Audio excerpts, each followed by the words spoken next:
नमस्कार साथियों, जैसा कि आप जानते हो कि राजस्थान के अंदर अभी एक ज्वलंत मुद्दा बना हुआ है, करंट मुद्दा बना हुआ है और वो है अरावली।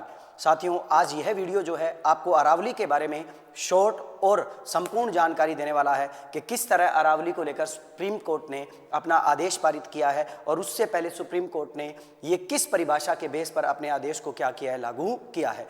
तो साथियों, मैं आपको थोड़ा सा अरावली के बारे में बताना चाहूँगा सबसे पहले, और साथ ही साथ ये भी बताना चाहूँगा कि सुप्रीम कोर्ट ने ऐसा फैसला क्यों दिया कि अरावली को नष्ट कर दिया जाना चाहिए, क्योंकि ये अभी अधूरी जानकारी है। कंप्लीट जानकारी इस वीडियो के अंदर आपको मैं देना चाहूँगा। सभी साथी जो हैं इस वीडियो से बने रहें।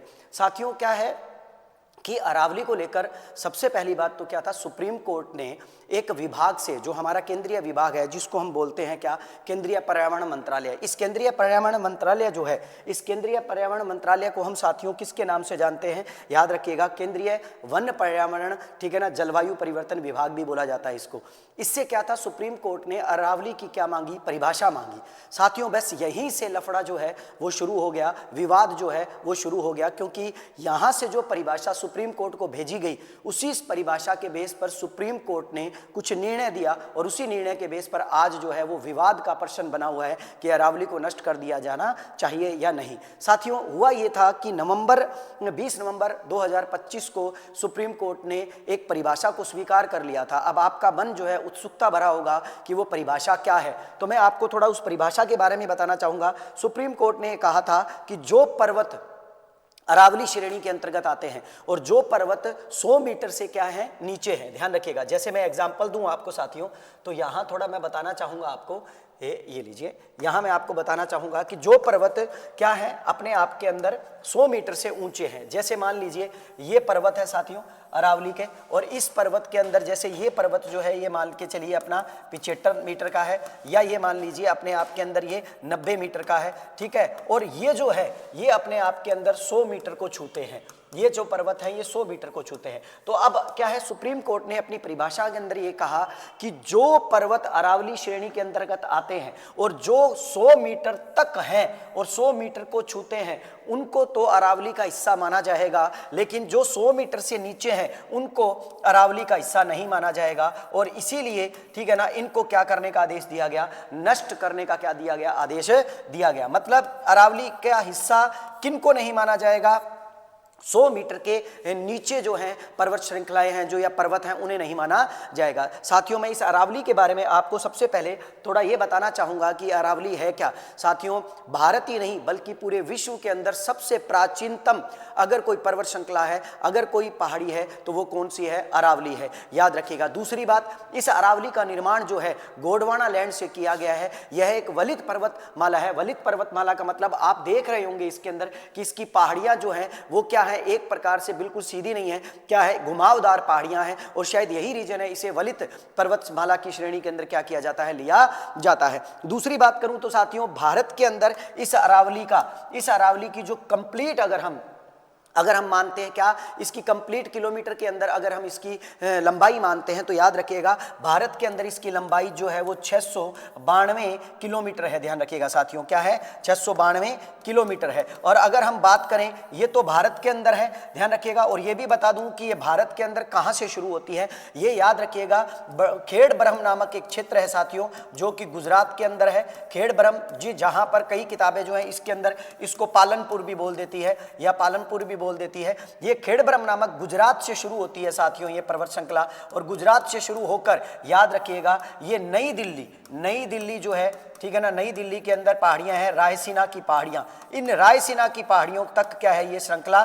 फैली हुई है। रायसीना की पहाड़ियां ये यहां तक फैली हुई है, और इसकी कुल लंबाई जो है वो 692 किलोमीटर है साथियों, ये ध्यान रखिएगा। अब बात आ रही है, इसी रायसीना की पहाड़ियों पर राष्ट्रपति भवन भी बना हुआ है साथियों, ध्यान रखिएगा। अब बात यह आ रही है कि इसका कितना हिस्सा राजस्थान के अंदर आता है, तो यहां याद रखिएगा राजस्थान के अंदर इसकी कुल लंबाई जो है वो 550 क्या है, किलोमीटर है। ध्यान रखिएगा, 550 किलोमीटर क्या की गई है, राजस्थान के अंदर इसकी क्या मानी गई है, ध्यान रखिएगा, लंबाई मानी गई है। अब क्या है, राजस्थान के अंदर 550 किलोमीटर लंबी मानी गई है, तो यहां समझना होगा कि हम अरावली का लगभग कितना % हिस्सा राजस्थान के अंदर है, 80% हिस्सा राजस्थान के अंदर है। अब सुप्रीम कोर्ट ने अपनी परिभाषा में एक शब्द लिखा, क्या लिखा कि वैसे तो याद रखिएगा जो मैंने ऊंचाई आपको बताई है सुप्रीम कोर्ट के बेस पर, ये ऊंचाई जो है वैसे देखा जाए तो किसी भी स्थल की ऊंचाई जो है वो समुद्र तल से मानी जाती है, क्योंकि समुद्र का जो तल है वो सभी देशों में, सभी